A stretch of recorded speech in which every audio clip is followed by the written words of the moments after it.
ചെയ്യാൻ പോകുന്നത് +1 സുവോളജിയിലെ animal kingdom എന്ന് പറയുന്ന ചാപ്റ്റർ ആണ്. ആ ചാപ്റ്ററിന്റെ ആദ്യത്തെ ഭാഗം അപ്ലോഡ് ചെയ്ത് കഴിഞ്ഞു. ഇപ്പോൾ നമ്മൾ പറയാൻ പോകുന്നത് രണ്ടാമത്തെ ഭാഗമാണ്. രണ്ടാമത്തെ ഭാഗത്തിന്റെ സ്പെഷ്യാലിറ്റി എന്താന്ന് പറയുമ്പോൾ ലെസണിലേക്ക് നമ്മൾ കടക്കുകയാണ്. ശരിക്കും പറഞ്ഞു കഴിഞ്ഞാൽ മെയിൻ സ്റ്റെപ്പ് എടുത്ത് വെക്കുകയാണ്. ഇതുവരെ പാർട്ട് 1 വരെ നമ്മൾ കൊടുത്തിരുന്നത് ഒരു ഇൻട്രൊഡക്ഷൻ ആണ്. പക്ഷേ that introduction is very important. ആ ഇൻട്രൊഡക്ഷനിൽ പറയുന്ന കാര്യങ്ങൾ ഓരോ സ്പെഷ്യാലിറ്റീസ് ഓരോ ഫൈലം പഠിക്കുമ്പോഴും നമുക്ക് അറിയേണ്ട ചില ബേസിക് കാര്യങ്ങൾ നിങ്ങൾ അറിഞ്ഞില്ലെങ്കിൽ നിങ്ങൾക്ക് ഈ ലെസൺ മനസ്സിലാകില്ല. അപ്പോൾ അതുകൊണ്ട് ആ വീഡിയോ കാണാത്തവരുണ്ടെങ്കിൽ എന്തായാലും കാണുക. ഇനിയും അത് ഓർമ്മ കിട്ടുന്നില്ല എന്ന് വെച്ച് കഴിഞ്ഞാൽ മുൻപ് പറഞ്ഞ കാര്യങ്ങൾ, ഇപ്പോൾ സെഗ്മെന്റേഷൻ, അതുപോലെ തന്നെ സീലോമിന്റെ condition, cellular organization, diploblastic, triploblastic എന്നൊക്കെ പറഞ്ഞിട്ട് നമ്മൾ പല കാര്യങ്ങളും അതിൽ പറഞ്ഞിട്ടുണ്ട്. അപ്പോൾ ആ കണ്ടീഷൻസ് ഒക്കെ ഓരോ ഫൈലം പറയുമ്പോഴും നമ്മൾ മെൻഷൻ ചെയ്തു പോകുന്നുണ്ട്. അപ്പോൾ അത് നിങ്ങൾക്ക് മനസ്സിലാവണമെങ്കിൽ കഴിഞ്ഞ ഭാഗത്തിൽ പറഞ്ഞ കാര്യങ്ങൾ എന്തായാലും അറിയണം. അപ്പോൾ കഴിഞ്ഞ ഭാഗം കണ്ടിട്ടുള്ള കുട്ടികൾക്ക് ഇനിയും അത് ഓർമ്മ കിട്ടുന്നില്ല എന്ന് വെച്ചാൽ ഞാൻ കഴിഞ്ഞ ഭാഗത്തിൽ പറഞ്ഞ പോലെ ചെറിയ ചെറിയ നോട്ട്സ് ഉണ്ടാക്കി വെക്കാൻ പറഞ്ഞല്ലോ. ആ നോട്ട്സ് ഒന്ന് നോക്കിയിട്ട് ഒന്ന് റീക്യാപ്പ് ചെയ്ത് നിങ്ങളുടെ മെമ്മറി ഒന്ന് റീക്യാപ്പ് ചെയ്ത് കഴിഞ്ഞാൽ നിങ്ങൾക്ക് നന്നായിട്ട് അത് ഓർമ്മ വരും. അപ്പോൾ കഴിഞ്ഞ വീഡിയോ കാണാത്തവരുണ്ടെങ്കിൽ എന്തായാലും കാണുക. അതിൻ്റെ ലിങ്ക് ഞാൻ ഡിസ്ക്രിപ്ഷനിലും കമൻറ്റ് ബോക്സിലും കൊടുക്കുന്നതായിരിക്കും. അപ്പോൾ നമുക്കിതിലേക്ക് കടക്കാം. നമുക്കറിയാം ഏറ്റവും ടാക്സോണമിയിൽ ഏറ്റവും ഹൈയിൽ നിൽക്കുന്നത് ഏതാണ്? ഏറ്റവും ഹയർ ലെവലിൽ നിൽക്കുന്നത് ഏതാണ്? കിങ്ഡം അല്ലേ? കിങ്ഡം എന്ന് പറയുമ്പോൾ പ്ലാന്റ് കിങ്ഡം ഉണ്ട്, ആനിമൽ കിങ്ഡം ഉണ്ട്. നമ്മൾ സുവോളജിയിൽ ഏതായിരിക്കും ഡിസ്കസ് ചെയ്യുക? Animal kingdom. ആനിമൽ കിങ്ഡത്തിൽ തന്നെ പല പല ഫൈലങ്ങളായി തിരിച്ചിട്ടുണ്ട്. നമ്മൾ ക്ലാസിഫിക്കേഷൻ പഠിച്ചപ്പോൾ, ടാക്സോണമി പഠിച്ചപ്പോൾ നമ്മൾ എന്താ പറഞ്ഞത്? കിങ്ഡത്തിന്റെ തൊട്ട് താഴെ എന്താ നിൽക്കുന്നതെന്ന് കണ്ടേ? ഫൈലം അല്ലേ? അപ്പൊ ഫൈലങ്ങൾ, ഏതൊക്കെ ഫൈലങ്ങളാണ് നമുക്കുള്ളത്? ഓരോ ഫൈലത്തിനും അതിൻ്റെതായിട്ടുള്ള പ്രത്യേകതകളുണ്ട്, അതിൻ്റെതായിട്ടുള്ള സ്പെഷ്യാലിറ്റീസ് ഉണ്ട്. അതെന്താണെന്നും നമ്മൾ പഠിക്കാൻ പോവാണ്. ഓക്കെ, അപ്പോ അത് പഠിക്കണമെങ്കിൽ എങ്ങനെയാണ് ഈ കിങ്ഡം ക്ലാസിഫൈ ചെയ്തിട്ടുള്ളത്? നമ്മൾ കഴിഞ്ഞ വീഡിയോയിൽ പറഞ്ഞിട്ടുള്ള ബേസിസ് വെച്ചിട്ട്, അതായത് ഈ സീലമിന്റെ പ്രത്യേകത, അതുപോലെ തന്നെ സിമെട്രി എങ്ങനെയാണ്, സെല്ലുലാർ ഓർഗനൈസേഷൻ എങ്ങനെയാണ്, ഇങ്ങനത്തെ പ്രത്യേകതകളൊക്കെ വെച്ചിട്ട് എങ്ങനെയാണ് പല ഫൈലങ്ങളായി നമ്മൾ തിരിക്കുന്നതെന്ന് കാണണ്ടേ? അത് ടെക്സ്റ്റ് ബുക്കിൽ വിശദമായി ഒരു ഫ്ലോ ചാർട്ട് കൊടുത്തിട്ടുണ്ട്. ആ ഫ്ലോ ചാർട്ട് കാണുമ്പോൾ തന്നെ നിങ്ങൾക്ക് ഏകദേശം ഒരു ഐഡിയ കിട്ടും. പക്ഷെ അതിൻ്റെ വേർഡ്സ് ഒക്കെ നിങ്ങളെ കൺഫ്യൂസിങ് ആക്കാൻ സാധ്യതയുണ്ട്. വേർഡ്സ് ഒക്കെ എഴുതിയിരിക്കുന്ന സ്ഥലങ്ങൾ നിങ്ങളെ കൺഫ്യൂസ്ഡ് ആക്കാവുന്ന രീതിയിലായതുകൊണ്ട് നിങ്ങൾക്ക് ചെറിയ സംശയം വരാനായിട്ട് സാധ്യതയുണ്ട്. അപ്പോൾ അതൊക്കെ ഞാൻ കറക്റ്റ് രീതിയിൽ നിങ്ങളെ പഠിപ്പിച്ചു തരാം. അപ്പോൾ നിങ്ങൾക്കത് കറക്റ്റ് ഒരു ഐഡിയ അതിനെക്കുറിച്ചിട്ട് കിട്ടും. ടെക്സ്റ്റ് ബുക്കിൽ പേജ് നമ്പർ 49 ആണ്. അപ്പോൾ ഞാൻ പറയുമ്പോൾ നിങ്ങൾ ടെക്സ്റ്റ് ബുക്ക് അടുത്ത് വെച്ച് ഇരിക്കുക. ഓക്കെ, അപ്പോൾ ആ ഫ്ലോ ചാർട്ടാണ് ഇവിടെ കാണുന്നത്. ഇത് ബോർഡ് ചെറുതായത് കാരണം ഇത് പരമാവധി ഞാൻ ചെറുതാക്കിയിട്ടാണ് എഴുതിയിട്ടുള്ളത്. മനസ്സിലാവാനായിട്ട് കുറച്ച് ബുദ്ധിമുട്ടുണ്ടായിരിക്കും. അപ്പോൾ അതുകൊണ്ട് തന്നെ ഞാൻ പറയുന്നതിൻ്റെ ഒപ്പം നിങ്ങളും ഈ ഫ്ലോ ചാർട്ട് വരച്ചു പോകുക. നിങ്ങൾ തന്നെ വരയ്ക്കണം. ഇനി ഇത് കഴിഞ്ഞതിന് ശേഷവും നിങ്ങൾ ഇത് വരച്ച് പഠിക്കണം. നിങ്ങളുടെ മനസ്സിൽ അപ്പോൾ ഒരു ഐഡിയ ഉണ്ടായിരിക്കും. ഇതുപോലൊരു ഫ്ലോ ചാർട്ട് നിങ്ങൾ ഒരു A4 ഷീറ്റിലോ ചാർട്ട് പേപ്പറിലോ എഴുതിയിട്ട് നിങ്ങളുടെ റൂമിൽ തൂക്കിയിട്ട് കഴിഞ്ഞാൽ നിങ്ങൾക്ക് എപ്പോഴും അത് വന്ന് നോക്കുമ്പോൾ അത് തലയിൽ ഉറച്ചു നിൽക്കും. അതുപോലെ തന്നെ ഈ കിങ്ഡം ആനിമാലിയയുടെ ക്ലാസിഫിക്കേഷൻ എങ്ങനെയാണ്? അതിൻ്റെ ക്ലാസിഫിക്കേഷൻ നമ്മുടെ ഫണ്ടമെന്റൽ ഫീച്ചേഴ്സ് വെച്ചിട്ടുള്ള ക്ലാസിഫിക്കേഷൻ ആണ്. അതിൻ്റെ ക്ലാസിഫിക്കേഷൻ എങ്ങനെയാണ്, അതിൻ്റെ പല ഫൈലങ്ങൾ എങ്ങനെയാണ്, അങ്ങനത്തെ കാര്യങ്ങളാണ് ഇതിൽ പറയുന്നത്. അപ്പോൾ നിങ്ങൾക്ക് സ്വാഭാവികമായിട്ടും ഒരു ഇതെന്താണെന്നുള്ളൊരു ടെൻഷൻ മനസ്സിലുണ്ടായിരിക്കും. ഇതെന്താണെന്ന് അറിയാത്ത ഒരു കൺഫ്യൂഷൻ. അത് നിങ്ങൾ ഫൈലങ്ങൾ പഠിക്കുന്നതോടുകൂടി നിങ്ങൾക്ക് ഇതുമായിട്ട് ഈ ഫൈലങ്ങളൊക്കെ ആയിട്ട് കണക്ട് ചെയ്യാനായിട്ട് നിങ്ങൾക്ക് നല്ലോണം പറ്റും. അപ്പോൾ നിങ്ങളത് പഠിച്ച് തന്നെ നിങ്ങളുടെ തലയിൽ കയറി വരും. പക്ഷേ യു ഷുഡ് റിവൈസ്. നിങ്ങൾ ഈ ലെസൺ റിവൈസ് ചെയ്തുകൊണ്ടേയിരിക്കണം. എന്നാൽ മാത്രമേ നിങ്ങൾക്ക് ഈ ലെസണിനെ കുറിച്ചിട്ട് നല്ലോണം തലയിൽ കയറുള്ളൂ. നമുക്ക് തുടങ്ങാം. Kingdom Animalia. അപ്പോൾ ഇവിടെ ആനിമേലിയ എന്ന് പറയുന്ന കിങ്ഡമാണ്. അപ്പോൾ നിങ്ങൾ ടെക്സ്റ്റിൽ ഇവിടെ കിങ്ഡം എന്ന് കൊടുത്ത് ഇവിടെ ആനിമേലിയ എന്ന് കൊടുത്തപ്പോൾ പിന്നെ അതുപോലെ തന്നെ ഇതിൻ്റെ ഒക്കെ ടോപ്പിക്സ് മുകളിൽ കൊടുത്തിട്ടുണ്ടായിരുന്നു ടെക്സ്റ്റിൽ. അപ്പോഴാണ് നിങ്ങൾക്ക് എന്താണെന്നുള്ളത് മനസ്സിലാവുക. ഇതും ആ ടേബിൾ ഹെഡിങ്ങും അല്ലെങ്കിൽ ഇതിൻ്റെ ഹെഡിങ്ങും തമ്മിൽ നിങ്ങൾക്ക് തരംതിരിച്ചറിയാൻ പറ്റാത്തൊരവസ്ഥയാണ് ടെക്സ്റ്റ് ബുക്കിലുള്ളത്. അപ്പോൾ അത് ആ ഒരു ഇത് നിങ്ങൾക്ക് ഇല്ലാതിരിക്കാനായിട്ട് ആണ് ഞാനിങ്ങനെ എഴുതി കാണിച്ചു തരുന്നത്. ടെക്സ്റ്റ് ബുക്ക് വെച്ച് കമ്പയർ ചെയ്ത് നോക്കുമ്പോൾ ആ ഹെഡിങ്സ് വേർതിരിക്കാനായിട്ട് നിങ്ങൾക്ക് നല്ലവണ്ണം സാധിക്കും. ഓക്കെ, നിങ്ങൾ ഫ്ലോ ചാർട്ട് വരയ്ക്കുകയാണെന്ന് ഞാൻ പറഞ്ഞല്ലോ. Kingdom Animalia, cellular level, tissue or organ അല്ലെങ്കിൽ ഓർഗൻ സിസ്റ്റം ലെവല്. ഇവിടെയൊക്കെ എന്താ പറയുന്നത്? Cellular organisation. ഇവിടെ എന്താണ്? കിങ്ഡം ഏതാണെന്നാണ് പറയുന്നത്. ആ കിങ്ഡത്തിന്റെ സെല്ലുലാർ ഓർഗനൈസേഷന്റെ സ്പെഷ്യാലിറ്റി ആണ് ഇവിടെ മെൻഷൻ ചെയ്യുന്നത്. അതായത് അത് എങ്ങനെ ഏത് തരത്തിലാണ് ഓർഗനൈസ് ചെയ്യപ്പെട്ടിരിക്കുന്നത്? സെല്ലുകൾ കൂട്ടം കൂടിയിട്ടുള്ള രീതിയിലാണോ, അതോ അത് ടിഷ്യൂലേക്ക് എത്തിയിട്ടുണ്ടോ, കുറച്ചുകൂടി പുരോഗമിച്ചിട്ടുണ്ടോ, അങ്ങനത്തെ കാര്യങ്ങളാണ്. ഇനി അപ്പോൾ ഇത് ഞാൻ മുമ്പത്തെ വീഡിയോയിൽ പറഞ്ഞിട്ടുള്ള കാരണം ഞാൻ കൂടുതൽ അത് എക്സ്പ്ലെയിൻ ചെയ്യുന്നില്ല. ഇനി സെല്ലുലാർ ലെവല്, ടിഷ്യൂ അല്ലെങ്കിൽ ഓർഗൻ സിസ്റ്റം ലെവലില് ഇങ്ങനെ ക്ലാസിഫൈ ചെയ്തു. കിങ്ഡം ആനിമാലിയയെ ഇങ്ങനെ ക്ലാസിഫൈ ചെയ്തു.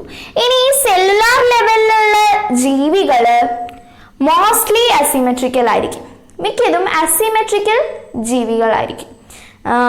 ഈ സെല്ലുലാർ ലെവലിൽ വരുന്നത് പോരിഫറ ഒരു എക്സാമ്പിൾ ആണ്. ഒരേ ഒരു ഫൈലം മാത്രമാണ് സെല്ലുലാർ ലെവലിലുള്ളത്. കുറവാണ് സെല്ലുലാർ ലെവൽ, സെല്ല് വരെ എത്തിയിട്ടുള്ളൂ എന്നുള്ള ലെവലിലുള്ള ജീവികൾ കുറവാണ്. അപ്പോൾ മിക്കതും അത് അസിമെട്രിക്കൽ ആണ്. അതായത് അതിന് മുറിക്കാനായിട്ട് എവിടെ നിന്ന് മുറിച്ചാലും കറക്റ്റ് പകുതി അതിന് കിട്ടില്ല. എവിടെ നിന്ന് മുറിച്ചാലും ഒരു ഈക്വൽ ആയിട്ടുള്ള രണ്ട് കഷ്ണങ്ങൾ നമുക്ക് കിട്ടില്ല. അസിമെട്രിക്കൽ എന്താണെന്ന് നമ്മൾ കഴിഞ്ഞ ക്ലാസ്സിൽ പറഞ്ഞല്ലോ. പിന്നെ അത് അസീലോമേറ്റ് ആണ്. സീലവും ഇല്ല. നമ്മൾ നേരത്തെ കഴിഞ്ഞ വീഡിയോയിൽ പറഞ്ഞ പോലത്തെ ബോഡി ക്യാവിറ്റി അതിന് ഇല്ല. പോരിഫറ എന്ന് പറയുന്ന ഫൈലമാണ് അത്തരത്തിലുള്ളത്. അപ്പോൾ ഇവിടെ എന്താണ് വരിക? Level of organisation. Level of organisation ആണ് ഇത്. ഓക്കെ, ഇതെന്താണ്? മോസ്റ്റ്ലി അസിമെട്രിക്കൽ, റേഡിയൽ, ബൈലേറ്ററൽ എന്നൊക്കെ പറയണമെങ്കിൽ അതെന്താണ്? സിമെട്രി ആണ്. ഓക്കെ, അപ്പോൾ ഇതിങ്ങനെയാണ് വരുന്നത്. അപ്പോൾ അത് സീലോമേറ്റ എന്ന് പറയണമെങ്കിൽ സീലോം എങ്ങനെയാണെന്നുള്ളതാണ്. അപ്പോൾ ഇവിടെ കണ്ടീഷൻ ഓഫ് സീലം അല്ലെങ്കിൽ വെറും ഞാനിവിടെ സീലം എന്ന് മാത്രമേ എഴുതുന്നുള്ളൂ, നിങ്ങൾക്ക് പെട്ടെന്ന് അത് ക്യാച്ച് ചെയ്യാനായിട്ട്. ഇവിടെ എന്താണ്? പല പല ഫൈലങ്ങളാണ് കൊടുത്തിരിക്കുന്നത് അല്ലേ?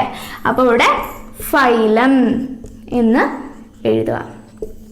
നിങ്ങൾ ടെക്സ്റ്റ് ബുക്കിൽ ഇങ്ങനെ വേർതിരിച്ച് എഴുതിയിട്ടില്ല എന്നുള്ളത് കൊണ്ടാണ് ഞാനിവിടെ ഇങ്ങനെ വരയൊക്കെ ഇട്ടിട്ട് നിങ്ങൾക്ക് മനസ്സിലാവാനായിട്ട് കാണിച്ചു തരുന്നത്.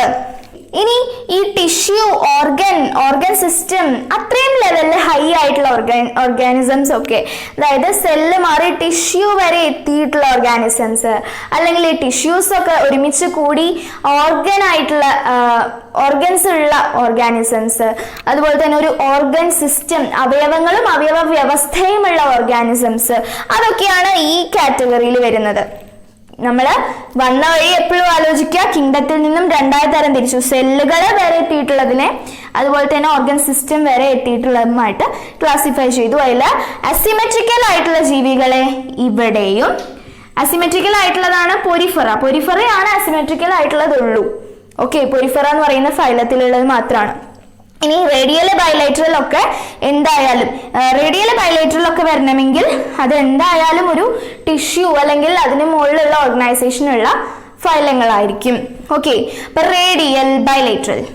റേഡിയൽ വരുന്നത് ഏതാണ്? റേഡിയൽ വരുന്ന ജീവജാലങ്ങളിലൊന്നും സീലം ഉണ്ടാവില്ല.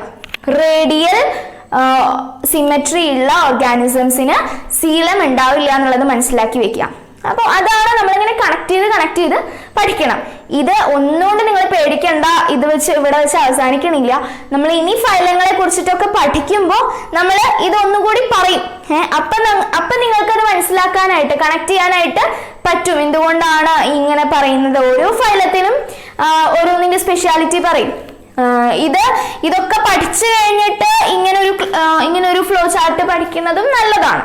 നമ്മൾ ഇപ്പോഴേ ഇത് പറഞ്ഞു പോയി കഴിഞ്ഞാൽ നിങ്ങൾക്ക് അത് പഠിക്കുമ്പോഴും ഐഡിയ ഉണ്ടാവും, പഠിച്ചു കഴിഞ്ഞിട്ടും ഐഡിയ ഉണ്ടാവും. അപ്പൊ ഇതൊക്കെ പഠിച്ചു കഴിഞ്ഞിട്ട് നിങ്ങൾ ഈ ഫ്ലോ ചാർട്ട് ഒന്നുകൂടി നോക്കേണ്ടതായിട്ടുണ്ട്. ഇപ്പൊ പറഞ്ഞു പോകുന്നുള്ളൂ, നിങ്ങൾ എൻ്റെ ഒപ്പം ഫ്ലോ ചാർട്ട് വരച്ചു പോവാ. റേഡിയൽ ആയിട്ടുള്ളത് അസീലോമേറ്റ് ആണ്.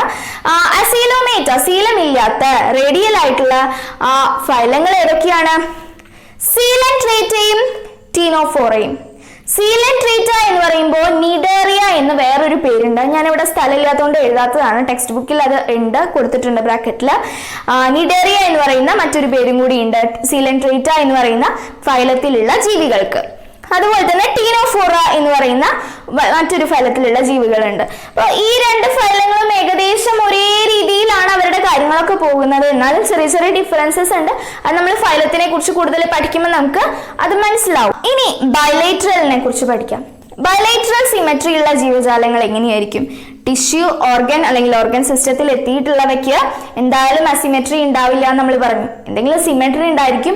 അത് തന്നെ റേഡിയൽ സിമെട്രി ആണെങ്കിൽ സീലം ഉണ്ടാവില്ല. ആ സീലം ഇല്ലാത്ത റേഡിയൽ സിമെട്രി ആയിട്ടുള്ള രണ്ട് ഫൈലങ്ങൾ നമ്മൾ പഠിച്ചു. ഇനി ബൈലേറ്ററൽ സിമെട്രി ആണെങ്കിൽ നമ്മളുടെ മനുഷ്യന്മാരുടെ പോലെ ഒരു സൈഡിൽ നിന്നും ഇപ്പോൾ മനുഷ്യന്മാർക്ക് ഇങ്ങനെ ഒരു രൂപമുണ്ട്. അപ്പോൾ ഇങ്ങനത്തെ രൂപമുള്ള ജീവജാലങ്ങളെ ഒരു സൈഡിൽ നിന്നും ഇങ്ങനെ ഭാഗിച്ചു കഴിഞ്ഞാൽ രണ്ട് ഈക്വൽ ഹാഫ്സ് ആണ് കിട്ടുക. അപ്പോൾ അത്തരത്തില് രണ്ട് ഈക്വൽ ഹാഫ്സ് കിട്ടുന്ന ജീവജാലങ്ങളെയാണ് ബൈലേറ്ററൽ സിമെട്രിയിൽ ഉൾപ്പെടുത്താൻ നമ്മൾ കഴിഞ്ഞ ക്ലാസ്സിൽ പറഞ്ഞു.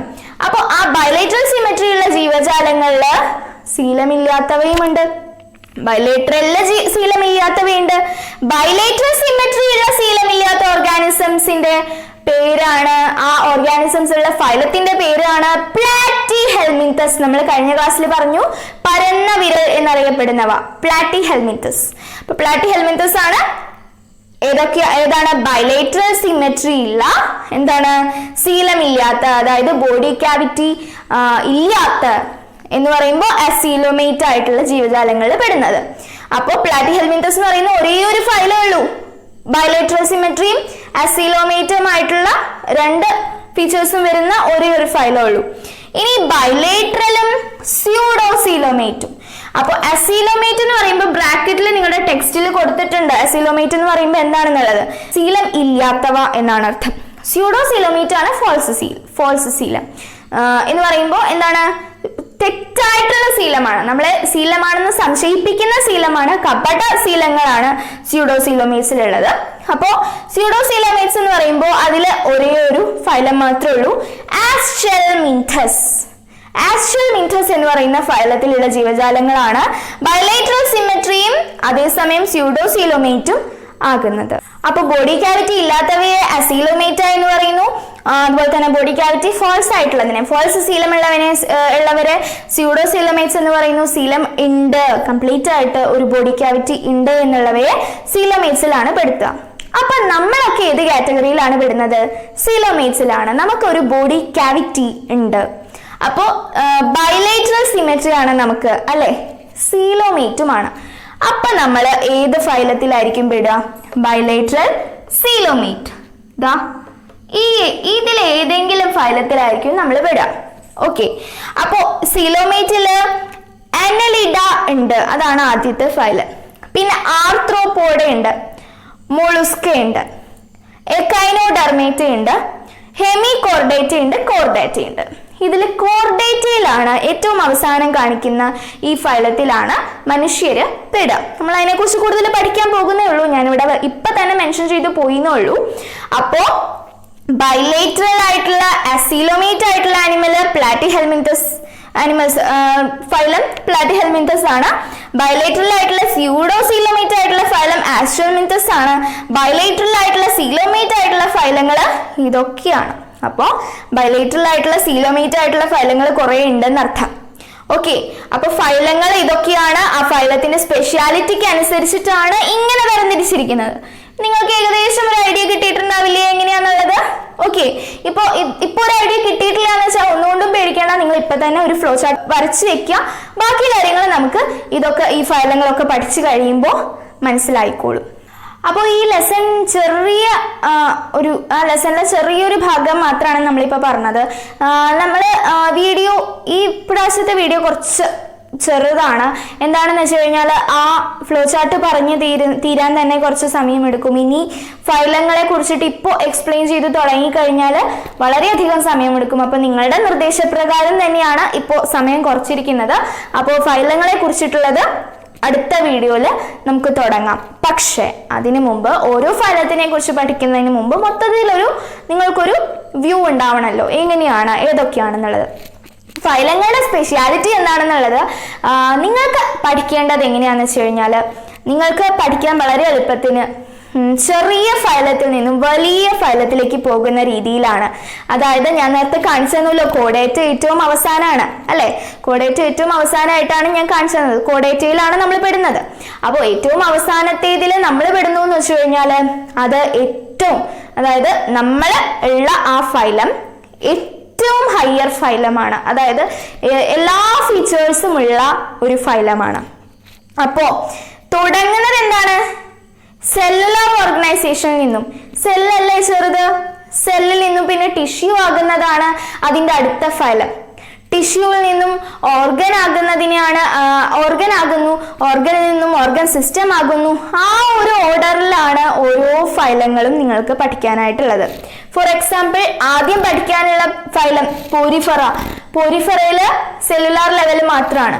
പിന്നീട് അങ്ങോട്ട് ആ സെല്ലുലാർ ലെവലിൽ നിന്നും ടിഷ്യൂ ലെവലിലായി, ടിഷ്യൂ ലെവലിൽ നിന്നും ഓർഗനായി, ഓർഗനിൽ നിന്നും ഓർഗൻ സിസ്റ്റം ആകുന്ന രീതിയിലാണ് നിങ്ങൾക്ക് പിന്നെ വരുന്ന ഫൈലങ്ങൾ ഹയർ ഫൈലാസ് പഠിക്കാനുള്ളത്. അപ്പോൾ പോരിഫറ എന്ന് പറയുന്നത് ഒരു ലോവർ ഫൈലമാണ്, ഏറ്റവും താഴെ നിൽക്കുന്ന ഫൈലമാണ്. കാരണം എന്താണ്? അതിൽ എല്ലാ ഫീച്ചേഴ്സും ഇല്ല. കോഡേറ്റയും പോരിഫറയും തമ്മിൽ കമ്പയർ ചെയ്ത് നോക്കൂ. കോഡേറ്റ മൾട്ടി സെല്ലുലാർ ആണ്, അതുപോലെ തന്നെ മൾട്ടിസെല്ലുലാർ തന്നെയാണ് പോരിഫറ. പക്ഷെ കോഡേറ്റയിൽ സെല്ലുലാർ ഓർഗനൈസേഷനിലല്ല, ഓർഗൻ സിസ്റ്റം അതിനേക്കാൾ ഏറ്റവും അറ്റത്ത് ഓർഗൻ സിസ്റ്റം ലെവലിൽ എത്തിയിട്ടുണ്ട്. പിന്നെന്താണ്? കോഡേറ്റയിൽ ബയലേറ്ററൽ സിമെട്രി ആണുള്ളത്, സീലോം ഉണ്ട്. പോരിഫറയിൽ സീലമേ ഇല്ല, കോഡേറ്റയിൽ സീലം ഉണ്ട്. അങ്ങനെ എല്ലാത്തരം ഫീച്ചേഴ്സും ആയി വരുന്നത് നമ്മൾ ഓരോ ഫൈലം പഠിക്കുമ്പോഴും നമുക്ക് മനസ്സിലാവും. ഇങ്ങനെ ഓരോ ഫീച്ചേഴ്സും കൂടി വരുന്ന ഓരോ ഫീച്ചേഴ്സ് ഓരോ ഫൈലത്തിലും കൂടി വരുന്നത് നമുക്ക് മനസ്സിലാവും ശരിക്കും പറഞ്ഞു കഴിഞ്ഞാൽ. അപ്പൊ നമുക്ക് ഏതൊക്കെയാ ഫൈലങ്ങൾ നോക്കിയാലോ? പോരിഫറ, സീലൻട്രേറ്റ അല്ലെങ്കിൽ നിഡേറിയ. പോരിഫറ എന്ന് പറയുമ്പോൾ കടലിന്റെ അടിയിൽ ജീവിക്കുന്ന കുറച്ച് ജീവികളാണ്. അതിന്റെ ഫീച്ചേഴ്സ് നമുക്ക് ഇനി പറയാം. കടലിന്റെ അടിയിൽ ജീവിക്കുന്ന ചെറിയ ചെടികളെന്ന് തോന്നുന്ന തരത്തിലുള്ള ജീവികളാണ് സത്യത്തിൽ. പിന്നീട് വരുന്ന ഏതാണ്? സീലൻട്രേറ്റ എന്ന് പറയുന്ന ഫൈലത്തിന്റെ മറ്റൊരു പേര് നിഡേറിയ എന്നുള്ളതാണ്. പിന്നീട് വരുന്നത് ടീനോഫോറയാണ്. പ്ലേറ്റിഹെൽമിന്തസ് അടുത്തത് വരുന്നു. ഞാൻ പറഞ്ഞ പോലെ പരന്ന വിരകളാണ്. ആസ്റ്റൽമിന്തസ് ആണ് പിന്നീട് വരുന്നത്. അനലിഡയാണ് അതിനുശേഷം വരുന്നത്. ഇത് മൂന്നും ഒരുവിധം വേംസിന്റെ വർഗത്തിൽ പെടുന്നതാണെന്ന് നമുക്ക് തോന്നുന്ന രീതിയിലുള്ള ഫൈലംസ് ആണ്. അതുപോലെ തന്നെ ഫൈലം എന്നുള്ളതിന്റെ പ്ലൂരലാണ് ഫൈല. ഫൈലംസ് എന്ന് നിങ്ങൾ പറയരുത്, അത് തെറ്റാണ്. ഫൈലം എന്നുള്ളത് സിംഗുലറും ഫൈല എന്നുള്ളത് പ്ലൂരലും. കുറെ ഫൈലങ്ങൾ ഉണ്ടെങ്കിൽ ഫൈല എന്നാണ് പറയുക. ഫൈലം എന്നുള്ളത് ഒരു ഫൈലത്തിനെ മാത്രം എടുത്ത് പറയുന്നതാണ്. ഓക്കെ, അപ്പോൾ ടീനോഫോറ, പ്ലാറ്റിഹെൽമിന്തസ്, ആസ്റ്റൽമിന്തസ്, അനലിഡ, പിന്നീട് ഏതാണ്? ആർത്രോപോഡ, മൊളുസ്ക, എക്കൈനോഡെർമേറ്റ, ഏറ്റവും അവസാനം ഹെമികോഡേറ്റയും കോഡേറ്റയും. അത് അതിന്റെ കൂട്ടത്തിൽ തന്നെ ഉള്ളതാണ്, ഞാൻ സ്ഥലമില്ലാത്തതുകൊണ്ട് ഇവിടെ എഴുതിയിട്ടുള്ളതാണ്.